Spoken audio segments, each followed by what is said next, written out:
The chill that descended upon Ilara Vance was not merely the bite of the late autumn air in rural Massachusetts, it was the psychological dread of the place itself. The St. Jude's Home for Unwed Mothers stood like a granite monolith against the bruised twilight sky, its Gothic revival architecture an imposing testament to both piety and power. Ivy, thick and black in the dim light, clung to the exterior walls like grasping fingers, and the windows, narrow and high, seemed less like apertures for light and more like the watchful, unblinking eyes of a silent judge. It was October of 1901. The air was heavy with the smell of damp earth and burning wood smoke, a scent that did little to mask the deeper, more unsettling smell of disinfectant and starch that perpetually permeated the home. Ilara, a sharp-featured woman in her late 20s, adjusted the heavy wool shawl around her shoulders. She was not a distressed mother, but a reporter from the Boston Clarion, undercover. Her alias was Clara Nolan, a distant cousin sent to recover from a private ailment, a euphemism commonly used for pregnancy out of wedlock in the period. Her luggage held meager clothing and, crucially, a small, cleverly disguised notebook and a graphite pencil. She approached the heavy oak front door, its brass knocker shaped like a solemn lion's head. The surrounding countryside was oppressively quiet. No sounds of distant children playing, no clatter of farm activity. Only the faint, rhythmic clang of a bell that seemed to mark the passage of time within the silent institution. The door was answered by Sister Michael, a woman whose face was the color of unbleached linen, her expression permanently set in a mixture of judgment and exhaustion. "You must be the Nolan girl." Sister Michael's voice was low and flat, stripped of all inflection. "Sister Superior Agnes is expecting you. Come in, and mind you wipe your feet. We maintain an order here." Ilara stepped across the threshold, and the heavy door closed behind her with a sound that resonated deep in her chest. A final, definitive thud that felt like the snapping of a lock. The interior was a study in oppressive minimalism. High ceilings, dark wainscoting, and a pervasive gloom despite the gas lamps casting a flickering, sickly yellow light. The silence here was louder than any noise outside. It was a weighted silence, thick with unspoken rules and suppressed secrets. She was led down a long corridor where the floorboards creaked beneath their weight, a constant small betrayal of their movements. Every framed religious etching on the wall seemed to hold a gaze of severe disapproval. The air here was cool, almost cold, and the rigid discipline of the place was palpable, clinging to the very fabric of the draperies and the heavy woolen habits of the few nuns they passed.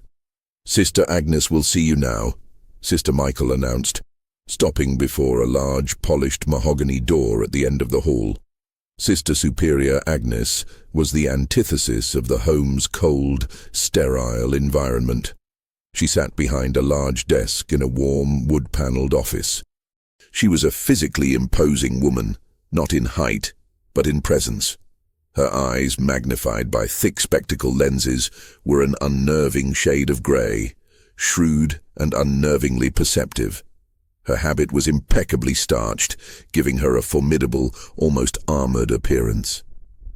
"Miss Nolan," Sister Agnes said, her voice rich and controlled, a voice that commanded attention, not through shouting but through absolute certainty. "Welcome to St. Jude's. You are here to find respite and guidance. You have committed a grievous sin, but here with discipline and faith you may atone." Ilara, playing her role, lowered her gaze, feigning shame. "Yes, sister, I understand." "Do you, really?" Agnes leaned forward, her eyes narrowing. "This is not a sanatorium, Miss Nolan. It is a house of work and reflection. The girls here are young, some tragically young, but they are here for a reason. To surrender their burden, quietly, and allow the church to place the child in a stable, deserving home. There is no talk of fathers, no sentimental nonsense, and certainly no attempts to reclaim what has been surrendered. Our work is to shield the vulnerable, the children, and yes, the reputations of their families and the institution that protects them." The phrasing struck Ilara immediately. Shield the vulnerable. It was a loaded, calculated phrase. The implication was that the girls themselves were not the primary concern, but the structures they had threatened. "Your duties begin at dawn," Agnes continued, gesturing to a small, worn Bible on her desk. "You will be housed in the East Wing, second floor. You will follow the rules implicitly. Any attempt to disrupt the order, to communicate beyond the necessary, or to create unrest will be met with immediate and decisive correction. Do you understand, Miss Nolan?" "Yes, Sister Agnes. Perfectly." Ilara met the nun's gaze for a fleeting second, just enough to convey deference, but inside, a cold resolve hardened her spirit. As she was led to the dormitory, she passed a set of heavy, steel-barred doors that led to a back staircase. A young, visibly distressed girl, perhaps no older than 15, was being escorted up the stairs by a stern-faced novice. The girl's eyes were wide with terror, not of the nun, but of a deeper, more entrenched fear. As she passed Ilara, the girl's lips moved, forming a single, unspoken word before she was yanked away. "Help." Ilara's breath hitched. This wasn't charity. This was a prison of silence. The game had begun, and the stakes were higher and darker than she had ever imagined. She was inside the truth now, and the truth felt cold, heavy, and potentially deadly. The truth is hidden deep within St. Jude's walls. To ensure you don't miss Ilara's next move and the shocking secrets she uncovers, make sure to subscribe to the channel right now. Don't let the silence protect the darkness. Subscribe and stay tuned for the next chapter. The dormitory on the second floor of the East Wing was a stark, cavernous space, smelling faintly of mildew and lye soap. Iron-framed beds, arranged in precise, uncomfortably close rows, held thin straw mattresses covered by rough woolen blankets. The air was perpetually stale, and the single gas lamp near the entrance cast long, skeletal shadows that danced with every gust of wind outside. Ilara was assigned a bed near the window, a small advantage that offered a sliver of the outside world, though the thick, frosted pane allowed no clear view. The room was already occupied by 5 other girls, all of them quiet, their movements economical and hesitant, as if any sudden gesture might draw unwelcome attention. They ranged in age from their late teens to early 20s, though one, a pale, petite girl named Lily, looked barely 16. The introduction was brief and awkward, mediated by the unblinking presence of Sister Michael, who hovered in the doorway. "This is Clara Nolan. She understands the rules. No unnecessary conversation. You are here to reflect, not to gossip." The moment the door closed behind the nun, the silence did not lift, but rather deepened into a tense, strained quiet. The girls avoided eye contact, their hands busy with mending or folding laundry, the endless menial tasks of the home. Ilara knew she had to move carefully. Any sign of curiosity or overt friendliness would immediately mark her as an outsider, a threat. She began unpacking her meager belongings, her movements slow and deliberate, absorbing the atmosphere. Lily, the youngest, sat huddled on her bed, her face tear-streaked and averted. Finally, a girl with severe dark circles under her eyes named Sarah spoke, her voice a dry rasp. "Welcome to St. Jude's, Clara. Don't cause trouble, and you'll survive." "Thank you, Sarah," Ilara replied, keeping her voice low and neutral. "How long have you been here?" "Long enough," Sarah muttered, refusing to look up. "Long enough to know that Sister Agnes's rules are the only thing that matters." The conversation died quickly, stifled by the ingrained fear in the room. Ilara realized she couldn't press for information directly. The truth wouldn't be found in loud questions, but in the small, fragmented shards of information the girls let slip under duress, or in moments of perceived safety. She needed to establish herself as one of them, to earn a fragile measure of trust. The daily routine was brutal. 5 a.m. rise, followed by 2 hours of prayer, then endless back-breaking labor in the communal laundry or the sterile kitchen. The work was designed for exhaustion, a purposeful means of suppressing energy, thought, and rebellion. The psychological strain was compounded by the constant surveillance. Nuns were everywhere, their steps muffled by their habits, their expressions unreadable.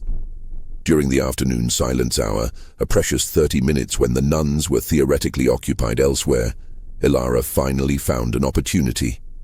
She moved quietly toward Lily's bed. The young girl was trembling slightly, holding a small faded locket. "Lily, are you all right?" Ilara whispered, sitting gently on the edge of her own bed. Lily flinched, her eyes darting fearfully towards the door. "Don't speak, please. They listen." "I know," Ilara replied, lowering her voice further, "but I think my situation might be like yours. I'm scared, Lily. They told me I have to give up the baby and I don't want to." This was the most authentic lie she could tell, a shared vulnerability. The admission acted like a key. Lily's composure fractured. Tears welled up, silent and fast. "It's the papers," she choked out, her words barely audible. "They make you sign them so fast, before you even understand. They told my parents I was a shameful burden, and that the child would be better off with a wealthy, proper family. They said I had no choice." "Who organizes the adoptions?" Ilara pressed, keeping her voice calm and soothing.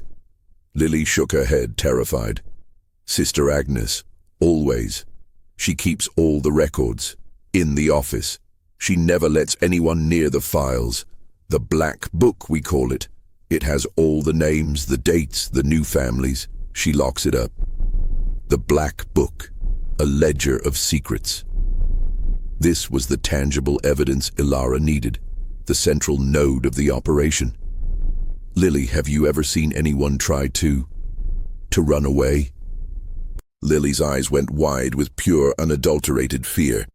She glanced instinctively at the steel-barred staircase door. There was Martha. Last spring, she tried. They found her near the main road. "What happened?" Lily began to sob, silent and wrenching. She wasn't the same when she came back. She never spoke again. They keep her down there now, in the back rooms. They said she was unruly. They have ways, Clara, ways to make sure you never speak against them again. They don't touch you, not really, but they break your will. The terror was not physical, it was psychological. A calculated breakdown of identity and resistance. Ilara looked at the rigid, silent girls in the room, their faces masks of resignation, and understood the scope of the horror. This was not about charity or even morality. It was about the systematic control of vulnerable lives to protect a powerful, hidden network of influence. The convent was not a sanctuary. It was a fortress built on silence and fear. Ilara realized that getting to the Black Book would require a breach of security and a level of risk that could leave her exactly like Martha. Silent, broken, and unseen.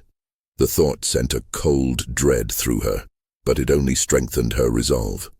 She was no longer just a reporter. She was the only hope for these broken girls. The atmosphere in St. Jude's tightened perceptibly after Ilara's conversation with Lily. The knowledge of the Black Book and the ominous fate of Martha placed an immediate, crushing weight on her investigative efforts. She understood that time was her most critical enemy. Prolonged exposure meant higher risk of detection or, worse, falling prey to the psychological attrition inflicted by Sister Agnes. Ilara's days settled into a grueling rhythm of labor and simulated piety. She scrubbed floors until her knees ached, mended clothes until her fingers were raw, and attended mandatory chapel services where the fire and brimstone sermons served as daily reminders of their supposed moral failings. This exhaustion was deliberately manufactured, a tactic to dull the mind and suppress rebellious thought. She began to study Sister Agnes's movements and routines with meticulous care. The Superior's office, where the Black Book was certainly kept, was off-limits, guarded by its heavy mahogany door and a persistent aura of authority. Agnes was a creature of habit, departing her office precisely at 9:00 p.m. for the nightly Compline service, and always returning by 9:45 p.m. The interim offered a narrow window. The crucial opportunity arose during a compulsory Bible study session in the chapel's small annex. Sister Michael, whose vigilance usually matched Agnes's, momentarily stepped out to retrieve a forgotten hymnal. In that fleeting vacuum of supervision, Ilara noticed a small, folded piece of paper tucked inside the tattered hymnal of an older girl, Eleanor, who usually maintained a stoic, detached silence. Ilara subtly nudged the book with her elbow, and as the paper slipped to the floor, she quickly placed her foot over it. When Sister Michael returned, the moment had passed. Later, in the dark privacy of the dormitory bathroom, the only place without a direct window or constant oversight, Ilara unfolded the note. It was not a message, but a list of dates and pairs of initials, seemingly random. A.G. Year 5-1, 1900 R.H. 11 to 12, 1900 L. F. Year 3-20, 1901 E. V. Year 8-15, 1901. Ilara stared at the characters, a tremor of excitement mingled with fear running through her. It was a cipher, a record kept by the girls themselves, a parallel ledger to the Black Book. The dates were likely the days the children were taken, the initials, those of the mothers. The next day, during the morning laundry detail, Ilara worked closely beside Eleanor. The steam and the rhythmic pounding of washing gave a false sense of privacy. "Eleanor," Ilara murmured, her voice nearly lost in the churning water. "The names. I saw the list. What do they mean?" Eleanor dropped a sopping sheet back into the tub, her movements slowing. She looked at Ilara, her eyes flat and empty. "They are the lost, the ones Agnes erased." "E.V.," Ilara pressed gently. "That was you, wasn't it? August 15th. Eleanor nodded, a single bitter tear tracing a path through the grime on her cheek. "My boy, Edward. I only held him for an hour. They wouldn't let me more. Agnes took him and said he was going to a place where sin would not cling to him." Her voice broke. "But the dates, Clara. They're not just when the children left. They are also linked to the visitors. The ones who came to see Agnes before. Visitors? Wealthy patrons? No, not always. Some were men, important men, well-dressed. They came discreetly, often late in the evening, and after they left, Agnes always finalized an adoption within days. The initials on the list. They matched the initials of the girls whose pregnancies were the most controversial, the ones Agnes needed to disappear the fastest. The connection clicked into place, chilling Ilara to the core. This wasn't just about placing orphans. It was about covering up sexual exploitation and protecting powerful individuals, perhaps members of the church, influential politicians, or wealthy business figures who were the fathers of these children. The young mothers were not being rescued, they were being silenced to prevent a far-reaching social and moral scandal. Agnes was the ruthless custodian of this dark compact. "We kept the list to remember," Eleanor whispered, her gaze now distant, staring into the steam. "To remember what we lost because Agnes told us we had to forget." Ilara's mind raced. The list provided proof of a pattern and a motive, solidifying the need to access the Black Book. If the Black Book contained the names of the adoptive parents, and by extension the families being protected, it was the smoking gun. That evening, as the clock in the bell tower struck 9, signaling the start of Compline, Ilara made her move. She had observed that Sister Michael's habit always snagged on a loose nail near the back stairs, requiring her to pause for a few seconds. As the nuns filed out, Ilara, feigning a sudden stomach ailment, lagged behind. When Sister Michael passed the loose nail, Ilara, with a practiced stumble, dropped her prayer book with a loud clatter, just as the nun paused to free her habit. "Forgive me, sister," Ilara mumbled, bending down. In the same motion, she quickly slipped a small, smooth stone, found earlier during garden duty, under the heavy office door's latch, preventing it from locking completely when the door was later closed from the outside. She rushed to catch up with the end of the procession, her heart hammering against her ribs like a trapped bird. During the service, Ilara's prayers were silent, calculated measurements of time. She could hear the rhythmic Latin chants of the nuns, a hypnotic, suffocating sound. At 9:30 p.m., the moment of maximum concentration in the chapel, Ilara slipped out, feigning a need for water. She moved like a shadow down the cold, dark hallway, relying on the faint moonlight filtering through the high windows. She reached the office door. With a slow, agonizing turn of the brass knob, she applied gentle pressure. The door remained closed, but, thanks to the stone, the lock did not engage. She applied slightly more force, and the door opened with a barely audible click. Ilara slipped inside, the rich, warm air of the office a stark contrast to the rest of the cold building. She pulled the door nearly shut behind her, leaving just a sliver of darkness. She was alone with the secrets of St. Jude's, and the clock was ticking toward 9:45 p.m. Chapter 4. The Black Book and the Ledger of Sins. Word count, approx. 1,000 words. The office of Sister Superior Agnes was a fortress of order. Every object seemed to have its precise, immovable location. Ilara wasted no time. She knew Agnes would not leave the black book lying in plain sight. The large mahogany desk dominated the room. Ilara first tested the central drawers. Locked. She ran her fingers along the underside of the desk surface, searching for a hidden release or a false bottom, a common hiding place for confidential papers. Nothing.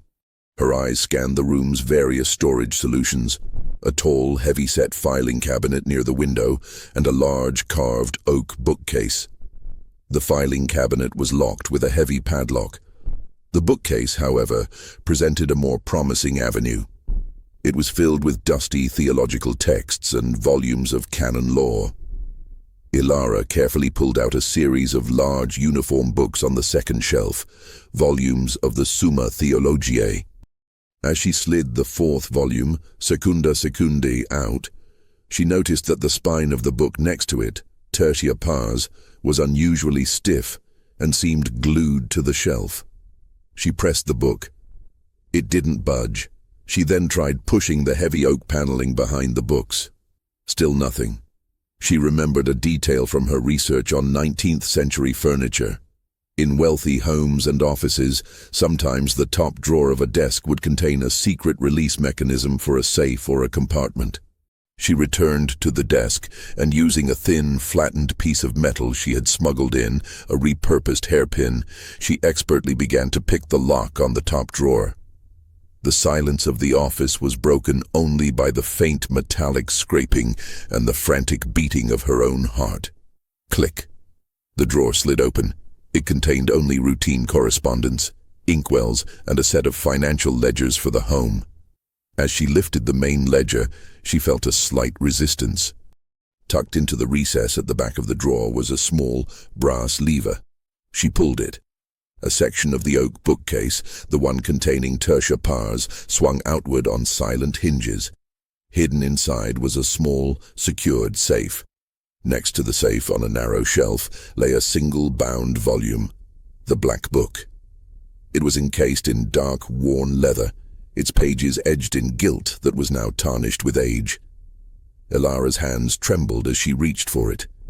She pulled the book out and placed it gently on Agnes's desk. It was heavier than she expected, a testament to the years of secrets it contained.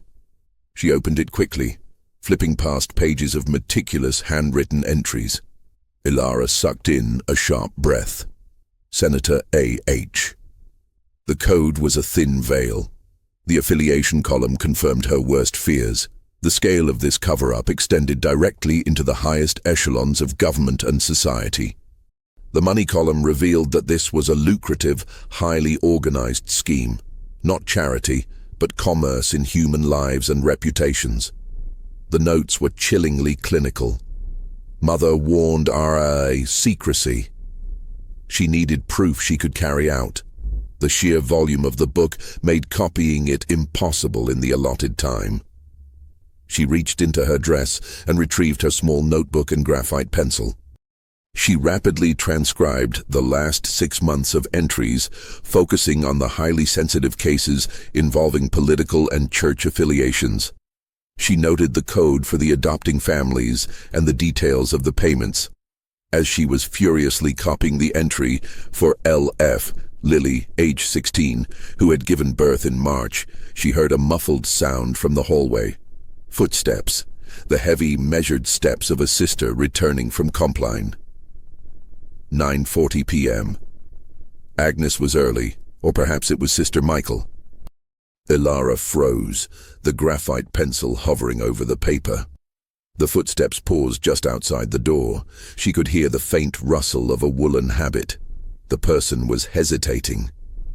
With frantic speed, Ilara shoved the black book back into the secret compartment. The hinges of the bookcase were silent, but the soft thud of the book hitting the shelf felt deafening. She pushed the lever, and the panels slid back into place, seamlessly integrating with the rest of the bookcase. She shut the desk drawer, the faint click of the lock a terrifying echo. She then retreated quickly behind a heavy velvet curtain near the office window, pressing herself into the shadows. The mahogany door creaked open. It was Sister Agnes. She walked directly to her desk, her presence filling the room with an unnerving, palpable stillness. Agnes did not immediately notice the change. She smoothed the large blotting paper on her desk, adjusted the gas lamp, and then reached for the keys hanging from her belt. Ilara watched in paralyzing terror as Agnes unlocked the top drawer, her movements slow and deliberate. She pulled out the main ledger and briefly consulted it. Then her eyes narrowed. She noticed a faint, almost imperceptible scratch mark on the polished surface of the desk, just beside the ledger, where Ilara's pencil had momentarily slipped. Agnes ran a finger over the mark. Then her eyes rose slowly, deliberately, scanning the room. Her gaze lingered on the velvet curtain where Ilara was holding her breath, every muscle tense. Agnes said nothing. She simply tilted her head, a slight, almost imperceptible movement that spoke volumes. She knew something was amiss. The moment stretched into an eternity.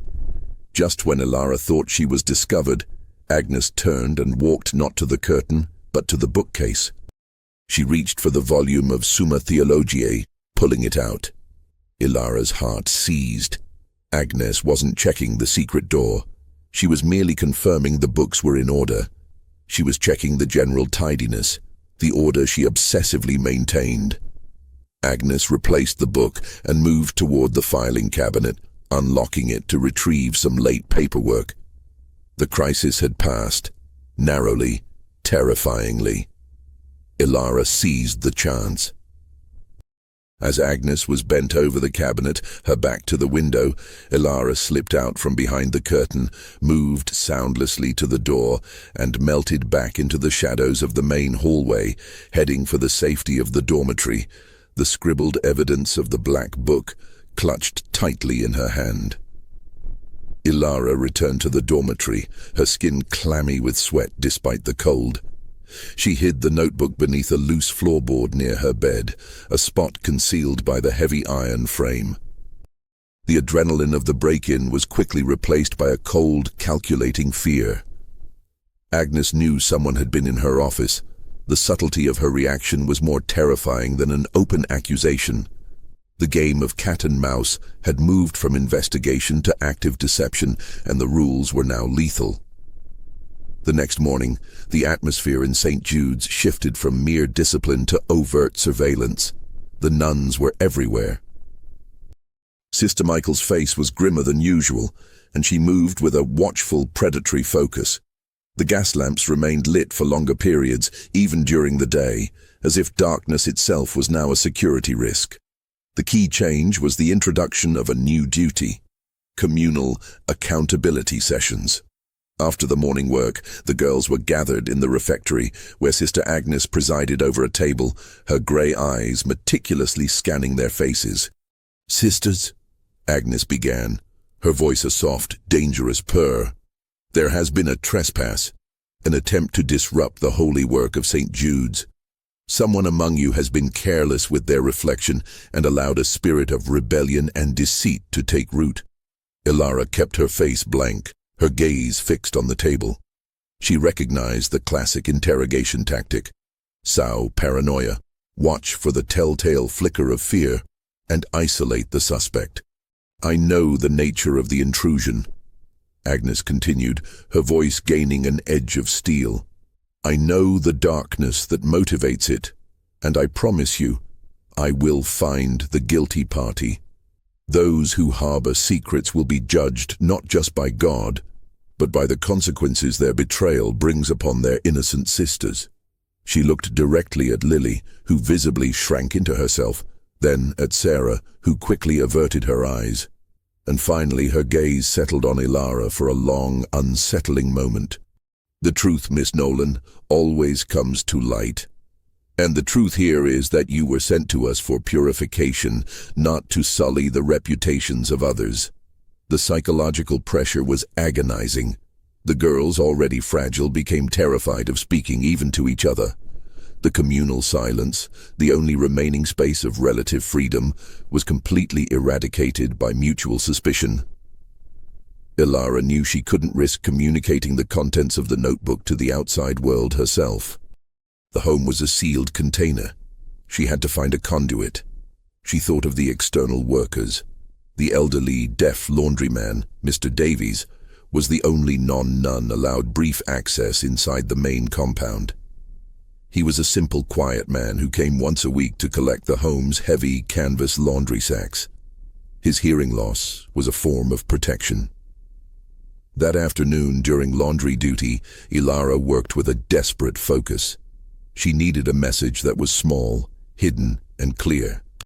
She tore a tiny strip of fabric from the inside hem of her shawl and, using the last of her smuggled pencil graphite, wrote a concise, coded message on it.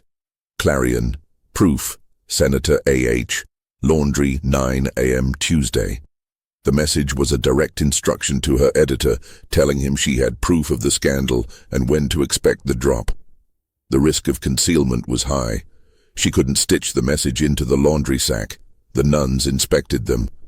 She had to attach it to Mr. Davies himself. Tuesday morning arrived, cold and misty. Mr. Davies arrived precisely at 9 a.m. He was moving slowly, stacking the stiff, heavy sacks onto a large handcart. Sister Michael stood nearby, her arms crossed, watching. Ilara was positioned to help Mr. Davies lift the sacks onto the cart. As she struggled with a particularly large sack, she deliberately nudged the handle of the cart, causing a loud scrape against the wall. Sister Michael's attention momentarily snapped towards the noise. In that fraction of a second, Ilara pressed the tiny, rolled-up piece of fabric into the palm of Mr. Davies's large, calloused hand. His expression remained utterly impassive, a blank slate due to his deafness and his lifetime of quiet service. He didn't react or flinch. He simply curled his fingers around the fabric and continued stacking the sacks as if nothing had happened. Sister Michael turned back, her sharp eyes inspecting Ilara's face. "The noise, Nolan. Be silent." "Apologies, sister." "The sack was heavy," Ilara whispered, feigning breathlessness. The sister stared at her for a long moment, then turned her attention back to ensuring Mr. Davies left immediately. Ilara had done it. The message was out.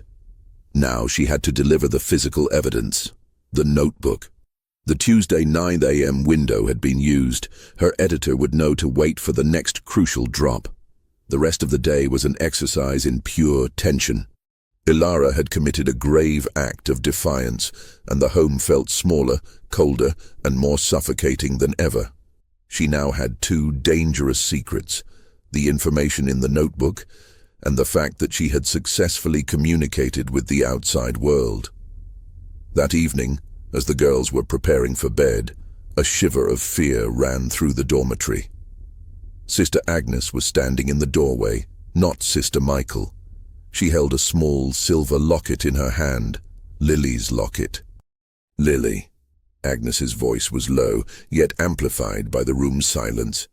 You were told to surrender all frivolous, sentimental items. Where did you keep this locket? Lily, white as a sheet, stammered, I just found it, sister. I was going to turn it in. Agnes walked slowly toward Lily's bed, her footsteps a measured toll.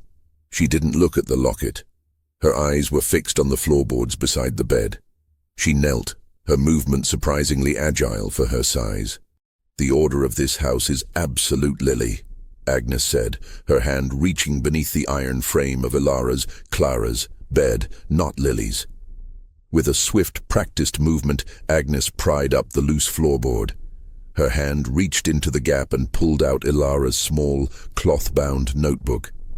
Agnes stood up, the notebook held aloft like a damning testament. Her eyes, magnified behind the thick lenses, burned with cold triumph as they fixed squarely on Ilara. We have found the source of the rot, Agnes announced to the terrified room. The journalist, Clara Nolan, or should I say, Ilara Vance. Ilara's breath left her in a rush. The cover was blown. She had been trapped. She didn't look at the other girls. She looked only at Sister Agnes, whose face was devoid of surprise, as if she had been waiting for this moment all along. Sister Michael, Agnes commanded, her voice suddenly loud and resonant. The isolation room, now. The isolation room was not a cell, but a repurposed, unheated storage closet in the subterranean part of the home, directly beneath the chapel. It was windowless, the air thick with the smell of coal dust and ancient damp. The only light came from a single oil lamp left by Sister Michael, casting a sickly yellow glow on the rough stone walls. Ilara was locked inside, her notebook, the evidence, the black book transcriptions, now in Agnes's hands. The failure was a crushing realization, but the instinct for survival immediately superseded despair. She was now a prisoner, no longer an investigator. Agnes arrived 20 minutes later, alone. She placed the notebook on a wooden crate that served as Ilara's only furniture. Ilara Vance, Agnes said, leaning against the cold stone doorframe. Her formality was gone, replaced by a brutal, candid practicality. A very clever, very foolish young woman. You believe you've uncovered a great scandal. You believe you are exposing a crime. It is a crime, sister, Ilara retorted, her voice steady despite the trembling in her limbs. You are running a baby-selling ring, covering up for powerful men and psychologically torturing these girls. Agnes gave a slow, dry laugh that held no humor. You see the surface, the money, the influence. You miss the greater truth, the difficult choice. These girls, Lily, Eleanor, the others, they are children who have been used and discarded by a society that will not forgive them. If they keep these children, they are cast out. They become beggars or worse. The children become social pariahs. She tapped the notebook. This ledger documents salvation, Miss Vance. I take the children, place them in homes where they will have position and education, homes that can financially guarantee a future. In return, I guarantee the secrecy necessary for the girls and the families they harmed to survive the scrutiny of a deeply judgmental world. I save them from ruin. You save reputation, sister. You don't save the girls, Ilara countered fiercely. You break their will, force them to sign away their parental rights under duress, and ensure the truth remains buried. The truth is mutable, Miss Vance. And mine is more powerful because it is supported by the church, the state, and every wealthy family in New England. Agnes walked closer, her shadow looming. You have names here, senators, bishops, industrialists. Do you truly believe, even with this paltry collection of handwritten notes, that you can defeat that collective power? Ilara felt the weight of her words. Agnes was right. Without the original black book and external support, her notebook was easily dismissed as libelous fantasy. I sent a message out, sister. My editor knows I have proof. When I don't appear, they will come looking. Agnes smiled, a thin, chilling expression. Your editor will arrive on the next Tuesday morning looking for the laundry drop. Sister Michael will inform him that Clara Nolan suffered a sudden, tragic illness and was sent to a private sanatorium for recovery, where she is resting comfortably. They will find nothing, because I will make sure of it." Agnes then picked up the oil lamp, her face momentarily bathed in the warm light before she moved it away. "Your options are simple, Miss Vance. Tell me precisely who you contacted and what you told them. Tell me which of my sisters or staff you attempted to recruit, or you will stay here, and your body will be the only proof anyone ever finds." The ultimatum was stark. Elara stared back, refusing to break. She knew the name Mr. Davies must never leave her lips. She had to protect her conduit. "I didn't recruit anyone," Elara lied, focusing on the second part of the threat. "I acted alone. The note I sent was vague, just a time and a location. No names of your staff." Agnes studied her, her gaze piercing. "I do not believe you. But you are resilient. We will wait."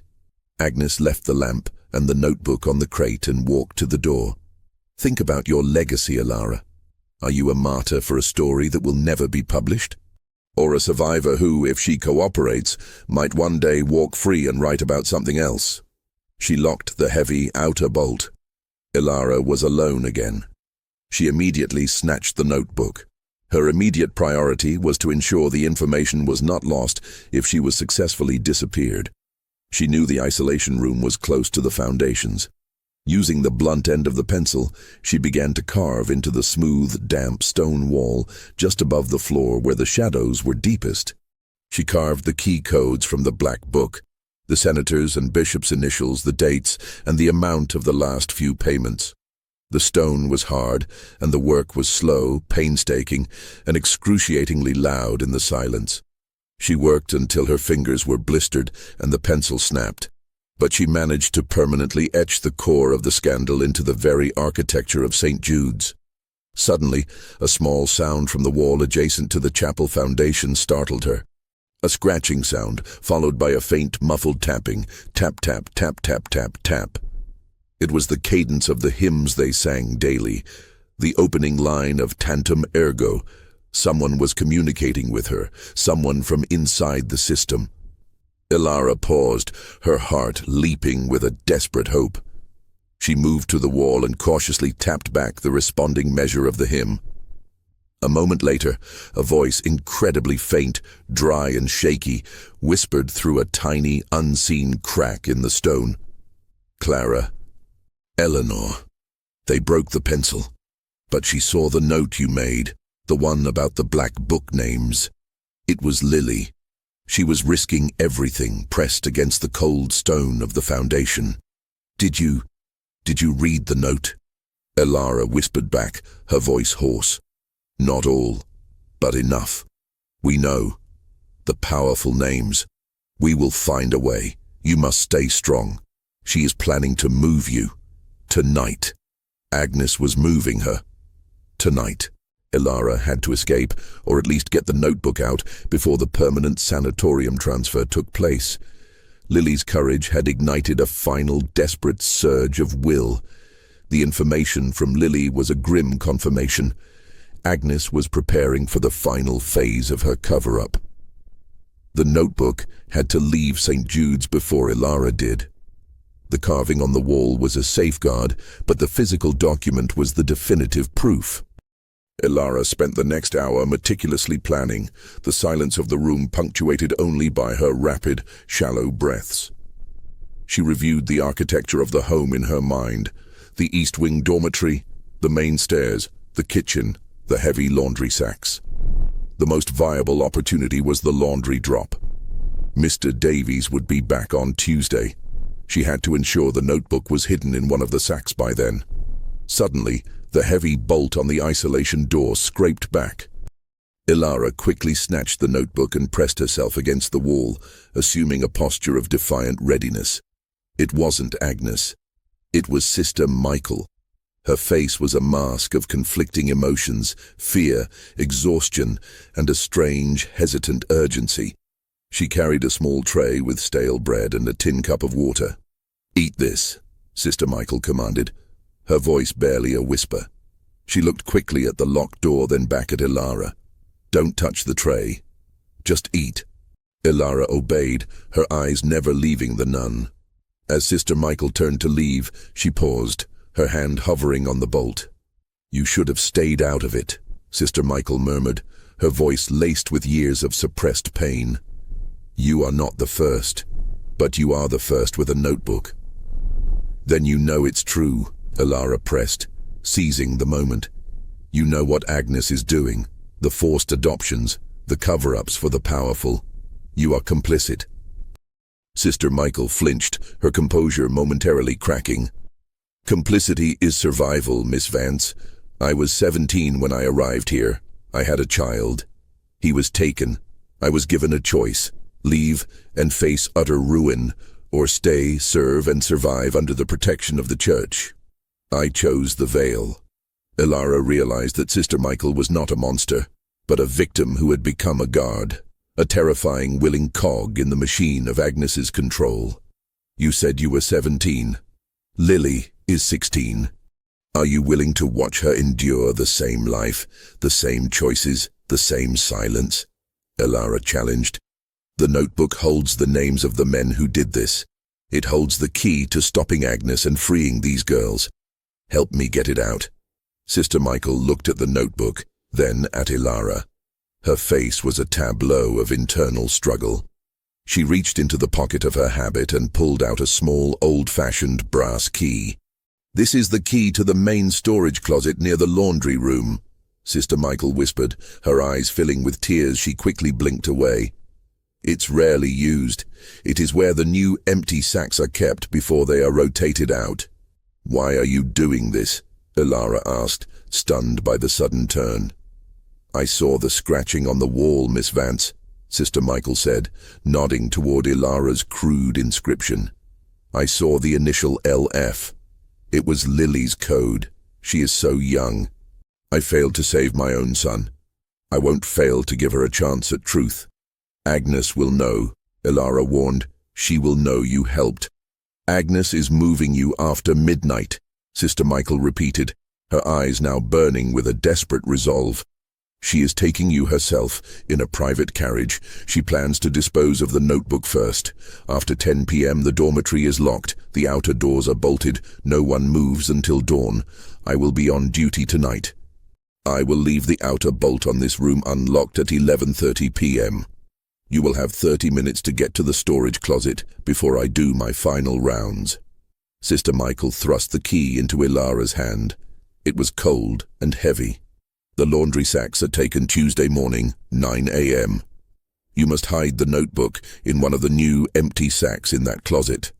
They are not inspected. If you are caught, I will deny everything. You will be alone." Without another word, Sister Michael slid the brass key back into her pocket, a pretense of having never passed it, and locked the outer bolt of the isolation room. Ilara was left alone with the bread, the water, and the tremendous, terrifying weight of the plan. She had an ally, a window, and a deadline. At 11:25 p.m., Ilara pressed her ear against the cold stone door. She heard the faint, muffled sound of Sister Michael's footsteps approaching. The heavy outer bolt was drawn back with a calculated, almost painful quietness. It was left open.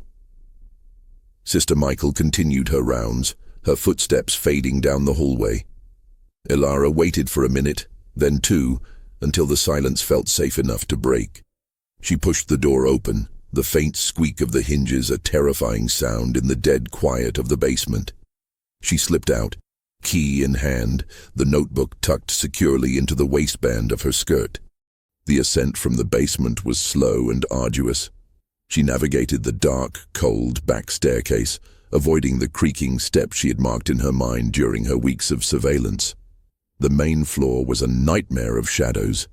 The air was colder here, moving with the draft of the enormous, empty hall. She reached the service corridor near the kitchen. The kitchen door was locked, but the storage closet was a few steps beyond. She could hear the rhythmic tick-tock of the grandfather clock in the main hall, each chime a hammer blow on her remaining time. Ilara inserted the brass key into the closet lock. It turned with a satisfying soft click. She pulled the door open and stepped inside, pulling the door shut behind her. The closet was stacked high with linens, supplies, and, in a corner, a pile of thick, canvas unused laundry sacks. They smelled of new, coarse fabric. She pulled one of the sacks off the top of the pile. It was large and heavy. She opened the notebook, pulled out a single sheet of paper containing the most critical names and codes, a backup proof, and quickly tore it into tiny, non-retrievable pieces, swallowing them with a gulp of water from the tin cup. The rest of the notebook she wrapped tightly in a linen bandage from a nearby shelf, then shoved the bundle deep into the corner seam of the heavy canvas sack. She tied a complex, distinctive knot on the sack's drawstring, a signal that Mr. Davies, or her editor, could recognize. She was nearly done. She had to get back to the isolation room before Michael returned. As she turned to leave the closet, the kitchen door, just a few feet away, opened with a low, menacing creak. Sister Agnes stood there. She was fully dressed, holding a flickering silver candlestick. Her shadow stretched and warped in the corridor, a grotesque figure in the lamplight. "Going somewhere, Miss Vance?" Agnes's voice was calm, yet chillingly final. "Sister Michael informed me that you had been making requests for the laundry bags. I moved the transfer time up, now." Ilara's mind screamed for a plan, but there was only one conclusion. She was trapped. She backed further into the storage closet, putting the stack of linens between herself and Sister Agnes. "You betrayed your sister, Agnes," Ilara said, her voice shaking but resolute. "Sister Michael helped me. She knows what you've done to these girls, and she chose the truth." Agnes's eyes narrowed, but there was no shock, only a cold, predictable acceptance. Sister Michael is a fool who confuses sentimentality with morality. She has made her choice and she will pay for it. But her betrayal does not save you, Miss Vance. Agnes took a step forward, the candlestick light illuminating the stack of laundry sacks. She saw the new sack on top, with the distinctive knot. "Ah," Agnes breathed, a low, satisfied sound. "The evidence. Very clumsy, even for a desperate journalist." She tossed the candlestick onto a nearby crate and moved with surprising speed, reaching past the linens to grab Ilara's arm. Her grip was iron, the strength of a lifetime of physical labor and absolute will. "You will return to the isolation room," Agnes commanded, dragging Ilara from the closet. "And you will give me the name of your editor and the full details of your communication. Or I will ensure that the rest of the world knows the true identity of every girl in that dormitory, including the ones whose families you are trying to save." This was the ultimate emotional terrorism, threatening the fragile anonymity of the very girls Ilara was trying to protect. "You are threatening your own flock, sister." Ilara struggled fiercely, but Agnes was stronger, pulling her toward the back door, toward the waiting carriage and her final disappearance. As they reached the heavy back exit, a loud crashing noise erupted from the dining hall. A table overturned, followed by a chorus of panicked shouts. "What is that noise?" Agnes hissed, momentarily distracted. From the hallway leading to the dormitory, figures emerged from the shadows. Not nuns. It was Lily and Eleanor, flanked by 3 other girls. They were holding makeshift weapons, a broken mop handle, a heavy rolling pin stolen from the kitchen, and a length of clothesline. "Sister Agnes, let her go," Lily cried, her young voice trembling but holding a fierce, desperate edge. Agnes stared at the girls, momentarily paralyzed by the sheer audacity of the rebellion. "You children, return to your beds immediately. You are testing the patience of God." "No, sister," Eleanor said, stepping forward. Her face, usually so passive and defeated, was etched with a defiant anger. "We heard the conversation. We heard you tell Ilara how you save us." You don't save us, you bury us, and you bury our children. Agnes released Ilara's arm, her attention fully focused on the insurrection. This is madness. You will be punished for this. You will never recover your good names. We never had good names to begin with, Eleanor spat, tears streaming down her face. You took them from us when you took our babies. But we can take back the truth. Agnes, enraged, lunged at Eleanor, but Ilara immediately pushed her hard from the side. Agnes stumbled, crashing against the wall, the breath knocked out of her. "Run, Ilara! Go!" Lily screamed. Ilara knew this was her chance. She scrambled back into the laundry closet.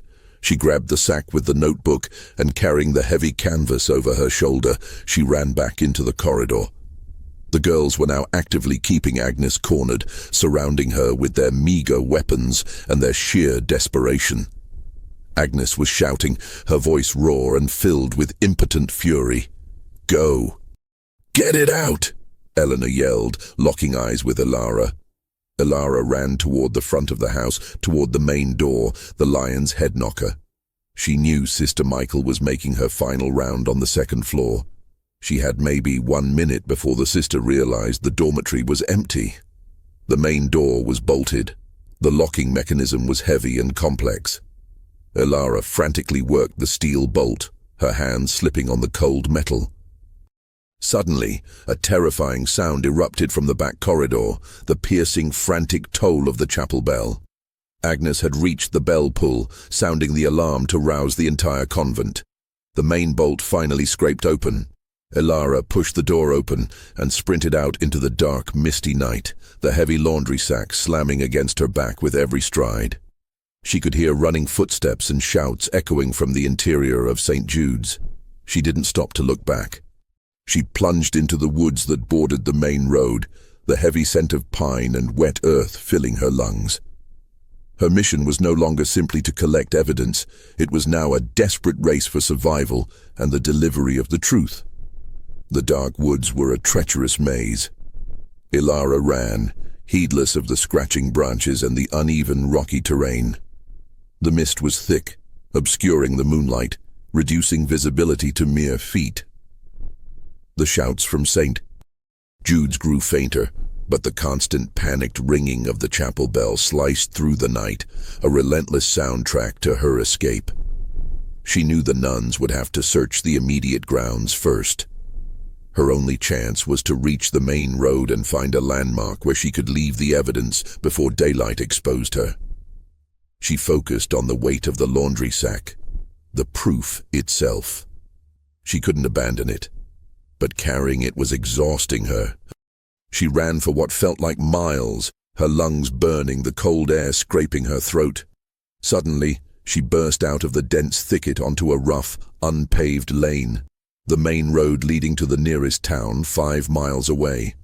Ahead, she saw a cluster of old, neglected stone ruins, the remains of an abandoned stone barn, a landmark she had noted during her arrival. She collapsed behind a thick granite wall, the canvas sack falling beside her. She needed a secure hiding place. The Tuesday 9 a.m. deadline was looming, and Mr. Davies wouldn't deviate from his route. She noticed a depression in the granite foundation of the barn, a small, deep crevice where the field stones had shifted. It was deep enough and well hidden from the road. She retrieved the notebook from the canvas sack, wrapped it again in the linen, and forced the bundle into the crevice, jamming it deep with a piece of broken slate to conceal it completely. The Black Book's secrets were now safely hidden outside the walls of St. Jude's. She was exhausted, but the alarm bell was still ringing. She was exposed on the main road. She had to put distance between herself and the home before the inevitable search party arrived in force. She heard the sound of galloping horses. Not one, but 2 sets of hooves. The home was sending riders. Ilara scrambled back into the trees, moving parallel to the road, her eyes scanning the mist for any sign of her pursuers. She didn't have to wait long. 2 figures on horseback, nuns in heavy, dark habits, emerged from the mist, riding with a furious, desperate energy. Sister Agnes was one of them, her face a pale mask of fury under the cowl. They were looking for a figure running down the road. Ilara pressed herself against a tree trunk, the rough bark cold against her cheek. The riders passed. Agnes was shouting a name, but not Clara Nolan. She was shouting, "Vance, we know you have the ledger. Stop now, or your entire network of lies will be exposed." Agnes was trying to break her psychologically, to force her out by threat of counter-exposure. Ilara stayed perfectly still until the sound of the horses had faded far down the road. She now had a crucial advantage. Agnes believed Ilara was running with the evidence far away. She turned back toward the home.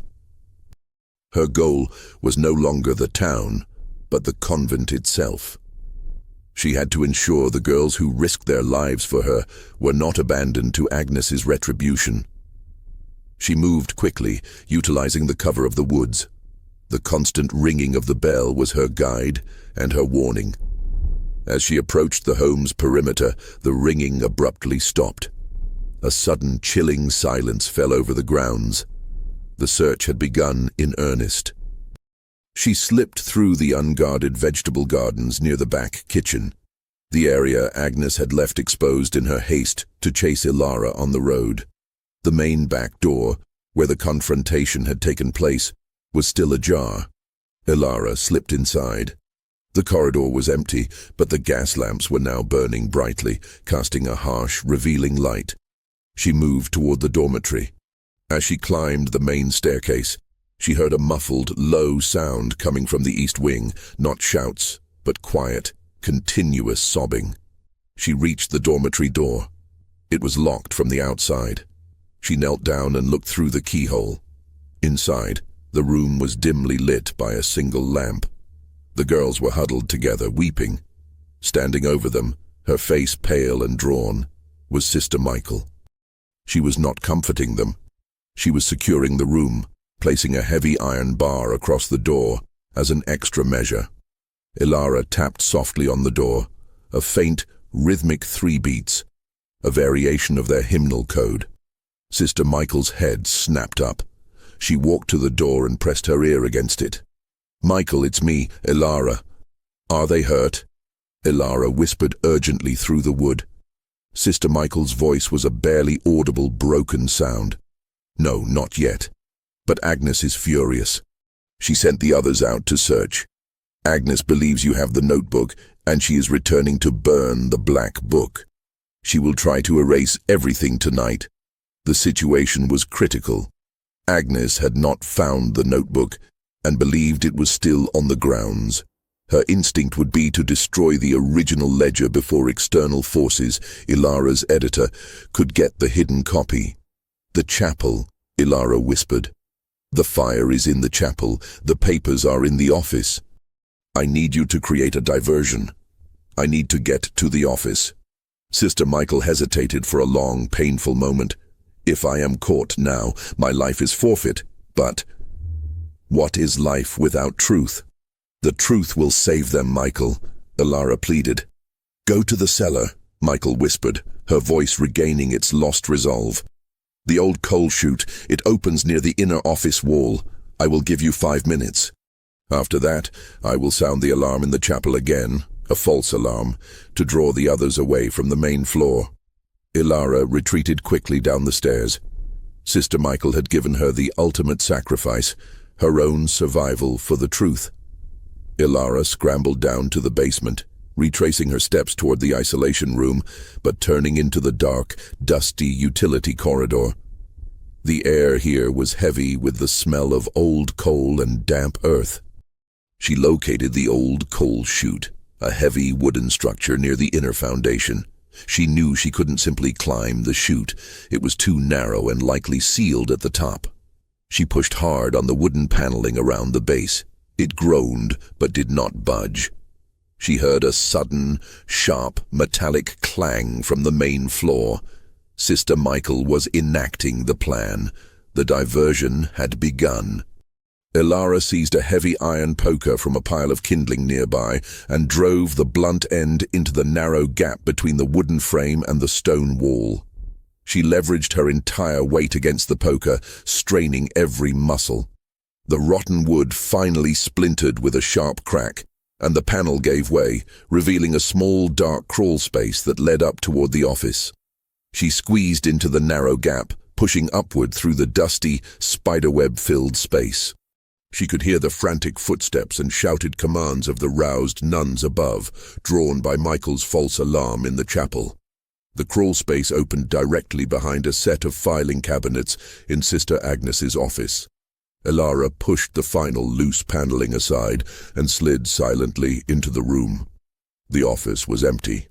The gas lamp was burning low, and the air was thick with the faint metallic smell of old paper and something else, a scent of burning. On the large desk, Agnes had indeed started. A small, brass waste bin was smoldering, filled with ash and partially burned scraps of paper. Agnes was standing before the bookcase, her back to Ilara. She had pulled out the volume of Summa Theologiae and was reaching for the secret lever. She was moments away from destroying the black book itself. "Sister Agnes." Ilara's voice was sharp and clear, cutting through the silence. Agnes spun around, her face contorted in disbelief and fury. She saw the dust and soot on Ilara's clothes and understood immediately. I saw you right away. This is impossible." "The notebook is safe, Agnes," Ilara declared, walking into the center of the room. "The proof is off the premises. Everything you've done is exposed." Agnes's composure finally snapped. She grabbed a heavy bronze crucifix from the wall and raised it like a weapon. "You have ruined everything. The salvation of these souls, the preservation of order. You are a plague. You are a criminal who traded human lives for social order," Ilara countered, standing her ground. "And it ends tonight." Agnes lunged, swinging the heavy crucifix. Ilara ducked, and the bronze struck the edge of the desk with a heavy, damaging thud. The force of the blow caused the heavy filing cabinet nearby to shake violently. Ilara, seeing her opportunity, shoved the filing cabinet with all her strength. The already heavy cabinet, now unbalanced, toppled with a deafening crash, hitting the floor and slamming hard against the wall near the secret compartment. The shockwave of the impact, combined with the structural damage caused by the toppling cabinet, caused the hidden panel in the bookcase to spring outward. The black book slid from the exposed shelf and fell to the floor, landing with an open thud. Pages splayed, revealing decades of documented secrets. Agnes looked from the book to Ilara, her eyes widening with a sudden deep-seated terror that transcended mere anger. The truth, in its physical form, was now exposed.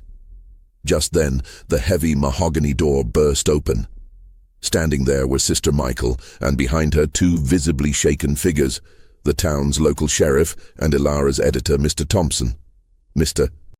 Thompson rushed forward, his eyes scanning the chaotic scene, the overturned cabinet, the smoldering waste bin, the open black book, and Agnes with the heavy crucifix in her hand. "Ilara!" Mr. Thompson cried, rushing to her side. "We came back. Mr. Davies delivered the location of the drop." Sister Michael, her face wet with tears of relief and fear, stepped forward and pointed at the open ledger on the floor. "Sheriff," Michael said, her voice strong and clear despite the years of silence, "there is your evidence, the names of the innocent, the names of the powerful. It is all there. Sister Agnes runs a criminal enterprise." Agnes, defeated, dropped the crucifix. It clanged loudly against the wooden floor. Her imposing figure suddenly shrank into a defeated woman. She looked at Sister Michael with a final, searing look of betrayal, then at the open book, and finally her gaze fell upon Ilara. "The silence was their only protection," Agnes murmured, a terrifying echo of her earlier justification. "Now the shame will devour them all." The subsequent investigation, led by the evidence in the Black Book and the transcribed notes recovered from the stone crevice, ripped through the fabric of New England's elite society. The scandal, proving the systematic coercion of young mothers to protect senators, bishops, and wealthy industrialists, dominated the national headlines for months. Sister Agnes was arrested and charged with conspiracy, fraud, and unlawful detainment. The St. Jude's Home for Unwed Mothers was immediately closed by state authorities. The girls, including Lily and Eleanor, were placed in the temporary care of social workers. They faced a daunting path, but their truth was finally public, their anonymity preserved from the official record, thanks to Ilara's quick thinking. They had not been silenced. Sister Michael, a witness to the prosecution, was placed under protection. She would spend her life not in the service of a corrupt institution, but in quiet atonement for her complicity, having found the courage to save the girls she once guarded. Ilara Vance, the reporter who risked her life for the story, stood outside the abandoned granite building weeks later, watching the removal of the remaining artifacts. The old heavy oak door, with the lion's head knocker, was chained shut. The silence that now fell over St. Jude's was a genuine, empty quiet, free of the terror and the secrets it once held. She had not only broken the story, she had broken the silence. The weight of the world's youngest mothers had been lifted, replaced by the weight of a painful but necessary truth.